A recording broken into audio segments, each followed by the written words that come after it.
go live. All right, so let's check everything. Make sure we live everywhere.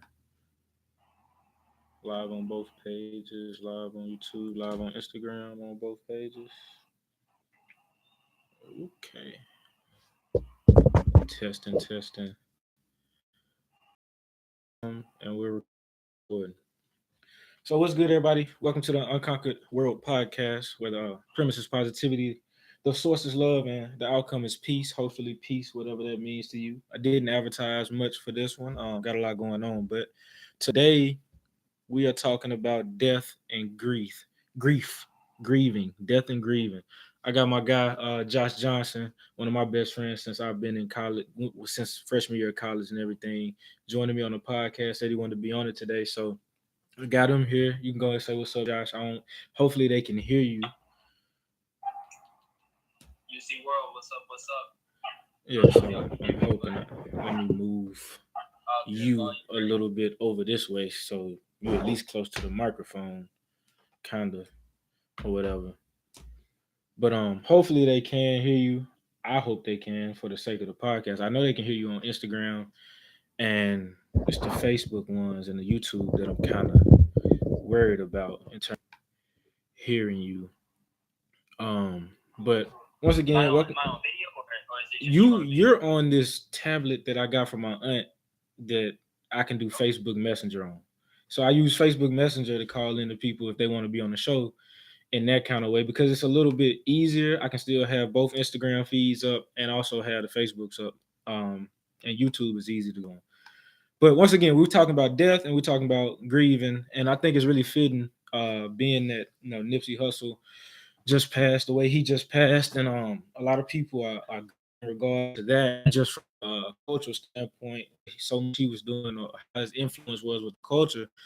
But I just want to talk about it in general, man, because it's not something that's easy to deal with when it comes to life, death, and grieving, and just attack it from a positive perspective and try to really, I guess, have some dialogue about it back and forth, and really how people perceive it or see it, and try to get some guidance on that to the people out there in the world that may need it, that may be dealing with something, even because death and grieving ain't necessarily specific to someone losing their life. It can be something didn't go through, the death of a business, the death of an opportunity, death of a relationship. So you have a grieving process with loss, and I talked about losses already on one podcast, but this is more so a gone, can't get it back type of situation, um that I'm talking about when I talk about death and grieving here. So we can start off talking about the actual thing, death, life and death, and dealing with that. Yeah. So, I mean, as far as attacking it from a positive perspective, I think we have to understand that, like, when situations like that come about, it's not much you can do about it. And that's kind of like the beauty of it. Like, the fact that it's out of your control, it doesn't take away from the feeling of whatever you're feeling, whatever you lost, the person you lost or whatever. But it does take away some of the pressure to feel like there's something you can do in figuring that out.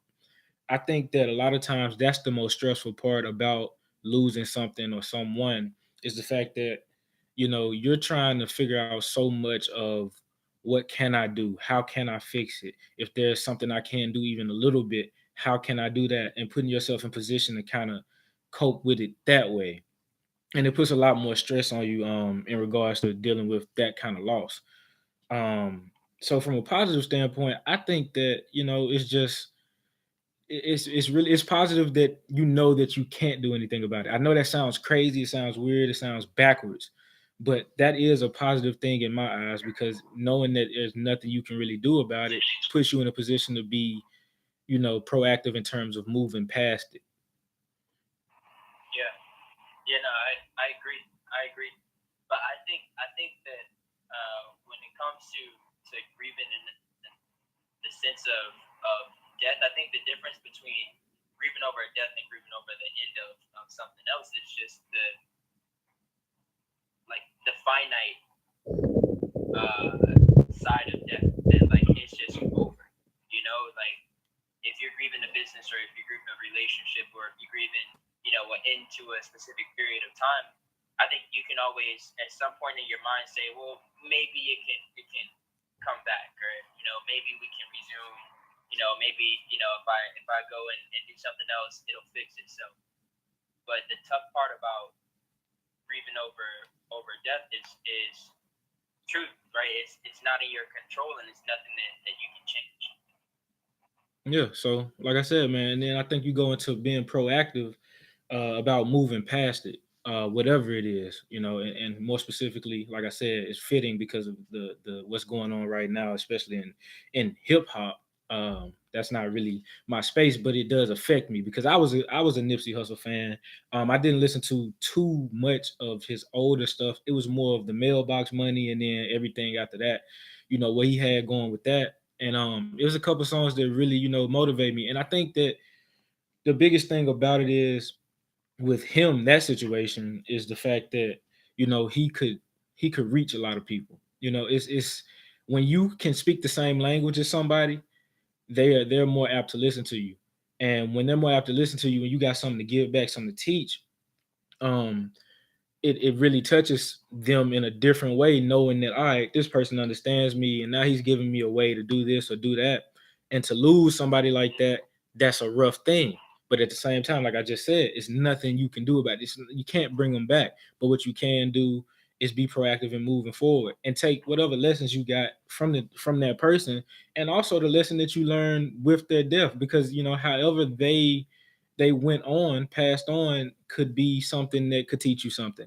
Whether it be somebody who didn't live the healthiest life and they passed away, so you can learn from those mistakes in terms of getting your life healthier and eating right or something like that, or somebody who was out here in the streets not doing what they were supposed to do, and they ended up in a bad situation that took them out. So you can learn from the circumstances of someone's death as well. And that's another positive thing that I think you can pull from death. Like I said, it doesn't take away from the emotion, but you have to find something in order to move on. And I think that's really key in moving on. So just to attack it from a love perspective, let that always be the source. You have to understand that a lot of people that are out here, just to reiterate the different situations, people that maybe not living healthy and pass away, people may be in the streets, they pass away, people who just have something crazy happen to them and pass away, and you got to deal with that. A lot of these people, um, it's kind of an ends justify the means situation when it comes to the streets, when it comes to not living healthy, where it's kind of a it can't happen to me type of mindset.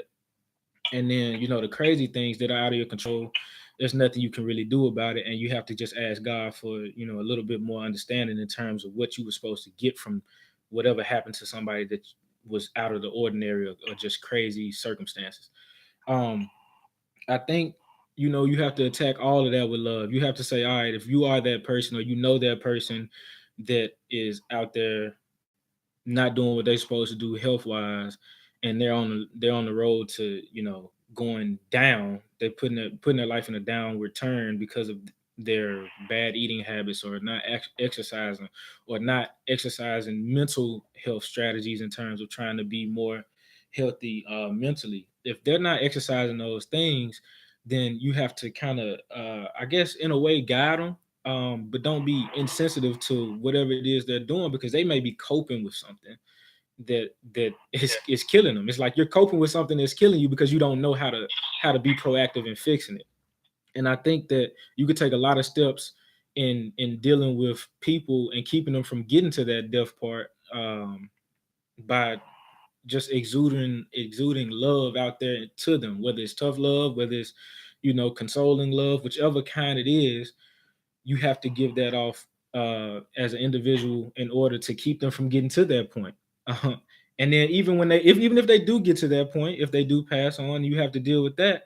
Then it's still a love thing, and all right, I'm gonna be better because of this person. I think that's another way that you can help with dealing with death and grieving, is you know, always being okay. There's nothing I can do about this. Like I said, we already said there's nothing I can do about it. That's a positive. Now I can be proactive about it. Well, I got to be proactive about it in a loving way, because that's the most powerful energy in the world. It's like you got to think about the things you do for people you love, or whatever it is, the sport that you love, and anything like that. You know, love pushes people to deal with stuff that they would never deal with if they didn't love the person, or love whatever it is they're doing, right? So I think that pursuing the grief process, the grieving process, or the understanding of someone's passing, attacking that with love is like key because it's gonna give you the energy to pull you out of that place that your emotions will have you in. If we were all emotionless, then this wouldn't matter, right? But we have them, and they put us in spaces that we don't like to be in sometimes, and sometimes they put us in spaces that are a little bit over the top from where we should be about certain things. But having that love to bring you back level or pull you up out of whatever it is you're in, I think is the most powerful energy in the world. Yeah, I think you touched on something that's really important too. Is that people have to allow themselves to go through that grieving process.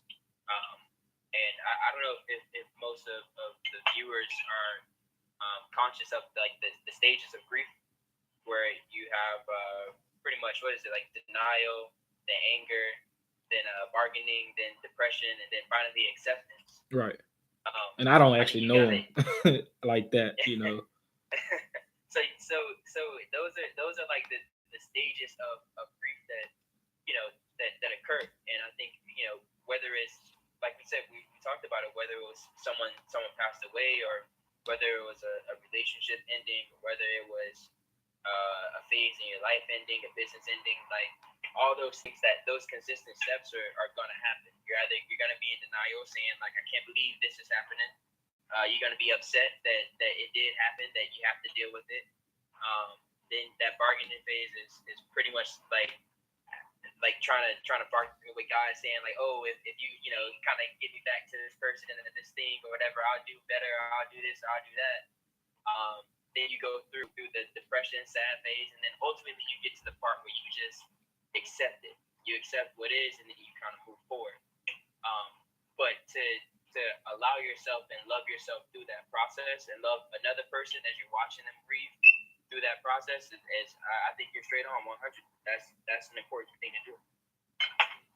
And that's like, so that just made me think about also, you don't have to do it alone. Now, I'm probably king of all of that, where I don't be wanting to tell nobody what I'm going through or ask for help, and just it's just who I am, and I learned to be better, and I'm still working, and I'll be working on that for the rest of my life because it's just so much, it's so far beyond what I've grown to be just because of just circumstances in my life. For one, being the only boy, it was just like you get to a point where you don't be hanging with your sisters like that, and then going to a school that wasn't. I didn't live necessarily close to my school. Um, it going into high school and all that. So with that being how it was, I was never around the people that I was around the most. And then other situations that me and my family deal with, just family matters, and going through that, it was just kind of like you just learn to, hey man, deal with it. It's like and I think guys are really way worse at it than girls, just because girls are more emotional in general. It's just the difference. Like, we have to balance each other out, and guys are more logical. So I guess I would get into a space where I'd be like, all right, it's cool, I feel that way, but whatever. The situation is what it is. Nobody cares. So, regardless of how I feel, whatever, man. I don't care. Push through it. And I've always been that type of person. And it's good to be that way, but it's not good to be that way all the time in terms of your mental health, and whatever you're Yeah, dealing with. yeah. So You need to then be you self kind of, destructive. yeah. And then luckily for me, I know I've always been able to make friends easily. And I've always, hung around good people. I'm a good judge of character, in my opinion. Um, so with that being said, I've always had that kind of escape through the people that I deal with, even if they don't know how much they help me. Like my best Yeah, friend Marcus LaFleur here is, like I tell everybody, when I was in junior college, I was in a really messed up, dark kind of place. And Marcus doesn't understand how much he helped me just by being my roommate, just by being a familiar yeah, face, somebody who comes from the same thing that I come from.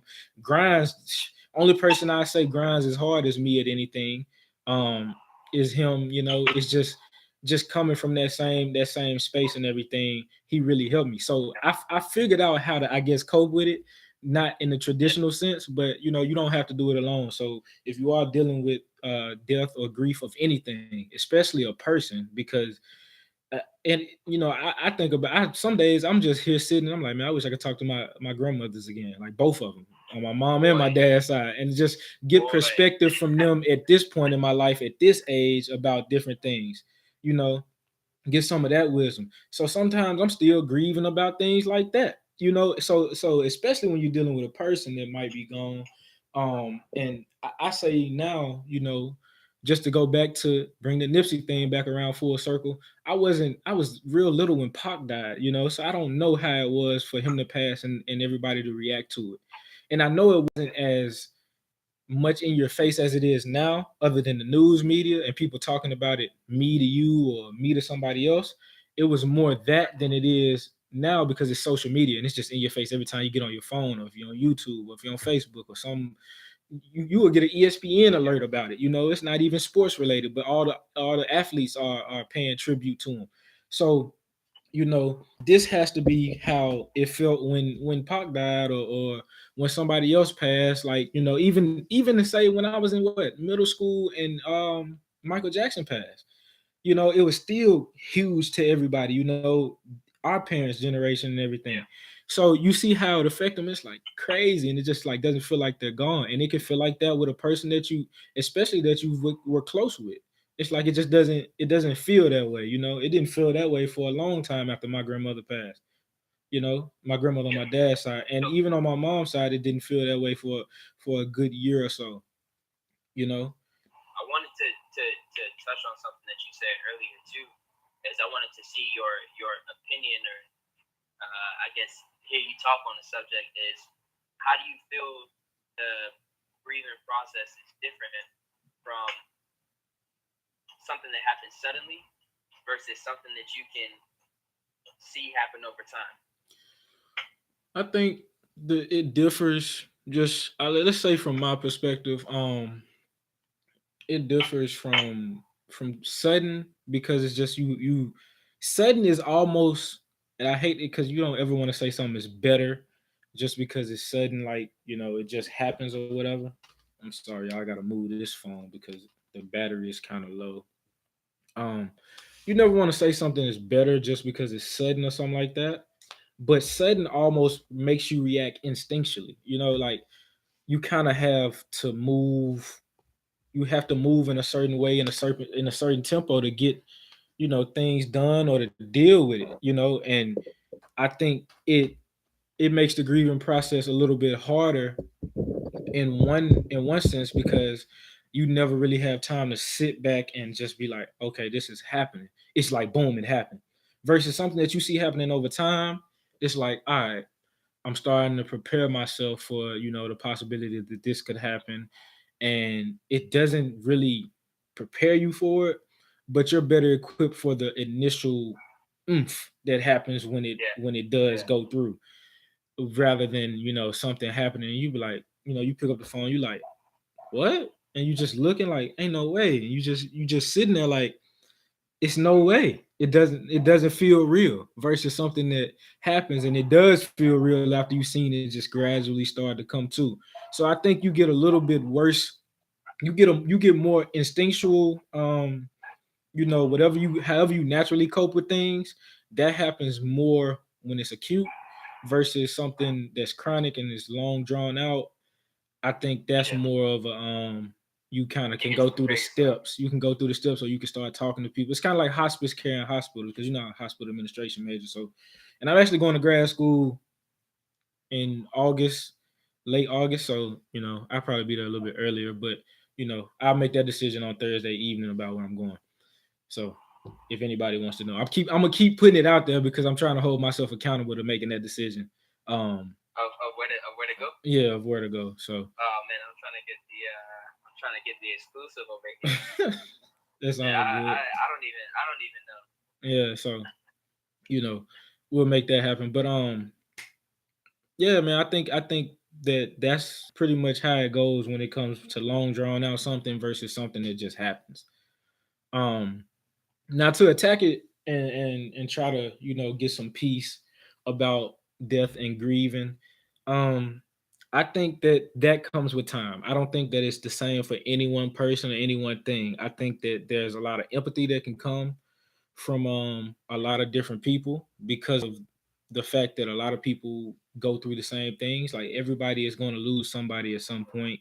You're going to lose somebody, even now. Like you might not lose any friends or relatives like that. You might everybody might die when they are supposed to. Your parents die Yeah. when you're older and they're older, and then your kids, and so your grandmother passes when your kids are grown or something like that. So things like that happen in the cycle how it's supposed to for a lot of people, and then for some people it doesn't. But I think that the empathy comes from knowing how someone feels when they do lose someone that they're close with. You doesn't necessarily have to be the same person. You could lose your best friend, and I could lose a cousin, but I'm close with them, and you were close with your best friend. Or you could lose a girlfriend, and somebody else could lose their child. And it's different. It's different. Don't get me wrong, Yeah. but it's somebody that was near and dear to you in a way that it is very, very impactful into what needs to happen next for you to get through it. So I Yeah. think that I mean, because every person has their place, man. I think that speaks to how important each person is. Like you don't know who you are to somebody else. And that's you true. don't know how much somebody values you until, should I guess, they tell you. but Yeah. but like everybody's somebody to someone. You know what I mean? Whether you're that person that literally someone's grateful for you being there and talking to them every day, or whether you're that loved one, or whether you're that boyfriend, girlfriend. You know, you're important to somebody, and I guess that's on us to making sure that everybody else knows how important they are before they end up Nipsey Hussle. Like, Yeah. sorry to circle it back, but Yeah. I think that is an important thing. I think that can give you peace as well. Now that you're saying it that way, making sure that people know that they're loved. Before they're gone, like you, like it's kind of it's like, man. And I think that's really because I've gotten to the point where I don't really fear death like that, like mentally. Naturally, if a plane starts to go down, I feel like it's going towards the ground, or it buckles a little bit, I have a physical reaction to that that's natural. Like it's a natural reaction. They see they do the little test with babies where they act like they act like they're dropping the baby to see what the reflex is. Or like, you even seen the videos where, I don't know how they do, I can't remember right now off the top of my head, but it's the videos where they make the baby feel like it's falling, and then it just flares its arm. So you have a physical reaction that's natural to stuff like that, a fight or flight yeah, type of reaction. So physically, I have reactions to things. I don't want to have pain or deal with things that could possibly hurt me. But in terms of like mentally fearing death, I can't really fear that because I believe in what I believe in. I believe in God, I believe in Jesus, and everything that I believe in that regard, and it puts me at peace. I think most of the thought that bothers me when it comes to death is the fact that a loved one may have to deal with the fact that I'm not there anymore, and I know that I'm loved. You know, so me knowing that I'm loved makes it harder for me to not be scared of death. You feel me? That's kind of how where it comes yeah, from. So, I feel like knowing that your loves can bring you to peace. Knowing that, because people are praying for you, people care about you. They're gonna do everything they can to yeah, make sure you're all right. But at the same time, you know, it can, you know, kind of relinquish a little bit of that peace that you may have, because you don't want people that love you like that in that way to feel bad or be hurt because something happened to you. So you try to do everything to make sure that you're safe. I'm not gonna say that you always do things to try to make sure you're safe, because we've had some nights that it's yeah, just been like, all right, we probably shouldn't have been in this spot, or been at that spot. And it's just, protection over you. Like I said, having loved ones praying for you and stuff. But um I think that it goes both ways with having people knowing that you're loved. I think it can give you more peace than it can give you not, in my opinion. Um yeah, yeah, for sure. can't say that I'm at the same point of not fear. I think that I know we definitely switched topics on this one now, but I think that that because I've been at a place where it's like, oh man, if I die right now, I'd be okay, like I'd be at peace, you know. But right now, I feel like I wouldn't, you know. I feel like there's too much like I'm in the middle of things, like I haven't finished it. You know, like at some points you're at a stage in life where you're like, oh, I completed my task, like I'm good. You know, like I feel peaceful. Like if something happened, God forbid, whatever, I'm okay. But I just feel like right now I'm not at that stage. Like I feel like I got too much to No, I feel you. to I'm do. not. I don't want you to confuse it with me saying that I'm like ready to die or at No, peace with it. That's not even close. I think that we differ in terms of you saying that you feel like you completed something. If I was gone right now, it'd be all right. I don't feel that way ever because I'm just like a perfectionist. So part of me yeah, is always like, well, it can be better. Things that I'm working on now on in Excel spreadsheets that I got organized. I got budgets. I got, Unconquered Fitness. I got this Unconquered World podcast. I got a website I'm working on. I'm trying to get to grad school. I'm trying to train people and promote better living and health for them. And I don't feel like anything I'm doing would ever be done. I feel like it can always be better because people are always up and down. And yeah, being a middle child, being the only boy, and I understand that what my energy does to a lot of people as well. I'm learning that. I'm learning that, my energy can bring people up in a different way than somebody else's energy. And it's really crazy how much, you notice that. I notice it on a level that a lot of people I don't think understand. I notice it to the point where I could talk to one of my sisters, and when I talk to them, I can lift them up out of something. I might not know what's going on or what they dealing with, specifically, but I could be saying something. I could just have the right type of energy to bring them up, out of something. And I noticed that, and I try to be cognizant of that. And it's sometimes it's kind of draining, because it's just like sometimes you don't have it as a person. Sometimes you don't have the energy after you've been ripping and running, or you feel like you've been giving it off to other people. But that's when, like I said, you gotta have the people around you to feed it back into you, or you gotta have something to get you away from it. I never had a lot of stuff to get me away from anything and really sit back and like people now ask me still what I do for fun. And I sit back and think like, man, I don't really just do too much stuff for fun. Like I can go hoop, I can play the game. But right now I'm on a grind. Like so I don't deal with that. And I think that death and grieving and that whole process can feel like a grind too. So you gotta find peace in something that can get you away from it. And hopefully that thing that you choose is healthy. It's not like liquor or drugs or something. So that's why I say you gotta have people around you, but I think that's a part of that piece too, man. Having something that can pull you from it and get your mind off of it. And honestly, I think this might be what I do for fun because I like having conversations. Sometimes it's with myself. I know most of the viewers know, but sometimes it's with myself and they watch later or they don't watch at all. But I really like doing this. So if I had to pick a hobby right now, it would be this because I just like having conversation. I like having conversation about things that people often struggle with. I like having debates. Um, I listen to some of the Patrice O'Neal old stuff. It's really he's a comedian that passed away in 2011. Really legendary in my opinion, just because I study comedians. I'm telling you, I'm gonna have like a comedy special when I'm 47. But comedian and his whole spiel is basically the differences between men and women. And he's crude and he's harsh and everything that goes along with it.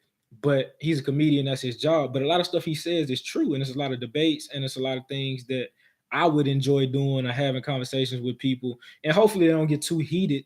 Or if they do, then we can always come back to, all right, this was supposed to be constructive and bring it back down.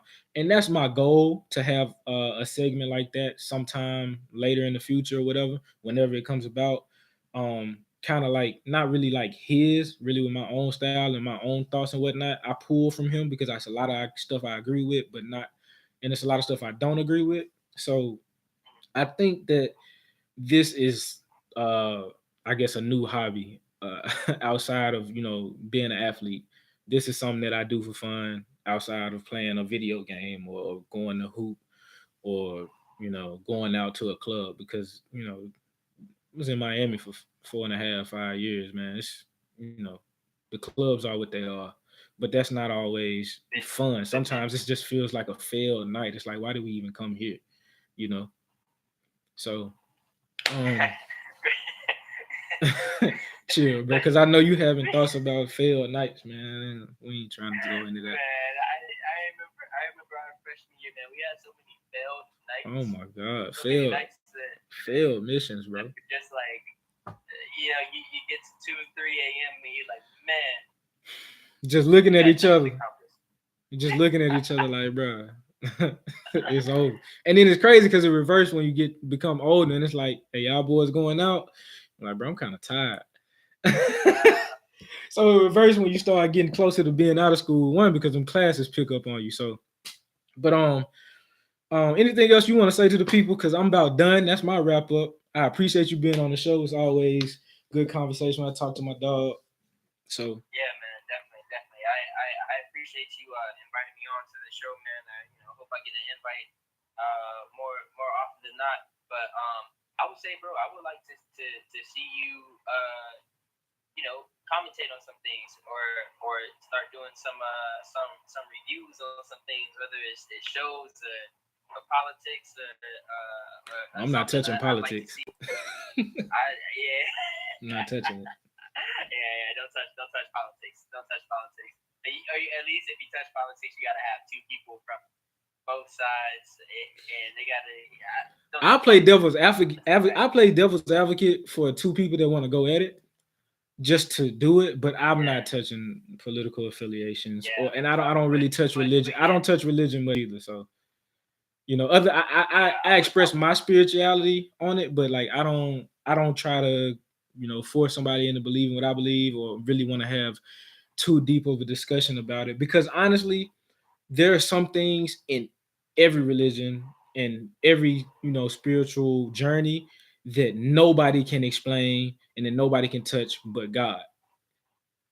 So Yeah. with that being said, it's like who am I to really just go out and be like, all right, you're wrong, but somebody else is right, or I feel like I don't. I try not to touch politics, religion, and stay out of those two things, in my opinion. But if you want to touch it and debate with somebody, you can be on the show with somebody and debate it. I'll play devil's advocate and make both of y'all mad. So Nah, I'm for sure not debating anybody, but yeah, I don't know what kind of shows you watch or anything, but I would like to see that as maybe a tangent off of what you're doing. I definitely support it. Um, I'm glad that I was on here, and I'm for sure watch all the other episodes coming out after this too. for sure, appreciate you, my boy. We're gonna hang up on Josh, and I'm gonna finish logging out of all of this and coordinating everything so it can be where it's supposed to be. And like I say all the time, man, all of this is on YouTube under Unconquered World. All of this is on my personal Facebook, Malik Mayweather, and Unconquered World, that Facebook page. So you can find all the videos there. And hit me if you got something that you would want me to talk about. So if you want to be on the show, I can't promise you that you're gonna get on it because everybody can't, just be on the show in certain capacities. There has to be preparation in between that. I didn't really prep Josh because it's one of my best friends. So like, come on, like I didn't really have to. But any like certain people need to be prepped, and we need to have a conversation. And I need to know if there are things that I can't touch when I'm talking to you, if you rather not talk about, and things of that nature, and the sensitivity factor when it comes to putting something out into the universe. So we want to make sure it's always positive. Um, but I appreciate everybody for tuning in. Appreciate you, my boy. I love you, dog. And I need to get out of here because I gotta go train my sister. So I'll holler at y'all. All right, brother. One love. Love, bro.